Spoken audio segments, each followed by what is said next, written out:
33 సంవత్సరాల సేవ జీవితంలో శిష్యులను తయారు చేయడంలో అనుసరిస్తున్న విధి విధానాలు ఇవే. నేను సంఘాలను కట్టి వాటిని అభివృద్ధి పొందించట్లో అనేక వందల మంది శిష్యులను తయారు చేయడంలో నాకు ఉపయోగపడిన ప్యాటర్న్ ఇది.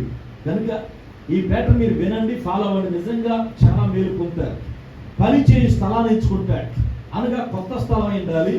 ఇతరుల సంఘస్థులను దొంగిలించే విధంగా, ఇతరుల సంఘస్థులను వారిని దారి తప్పించే విధంగా మన పని ఉండకూడదు. నెంబర్ 2, సహకారులను ఎంచుకోవాలి. అనగా మన కూడా వచ్చి లైట్ పట్టుకొని, మన కూడా వచ్చి ఈ రోజుల్లో కెమెరా లాగా ఒక మొబైల్ తీసుకొని మనం ఫోటో తీసి, లేకపోతే మనకి ఏదైనా సౌండ్ చేసి అరేంజ్ చేసి, ఇలాంటి చిన్న చిన్న సహాయం అందించగలిగినటువంటి పరిచారకులు, సహకారులు అనగా పరిచారకులు అయి ఉండొచ్చు, ఫ్రెండ్స్ అయి ఉండొచ్చు. మొత్తం మీద A to Z కవర్ చేయగలగాలి.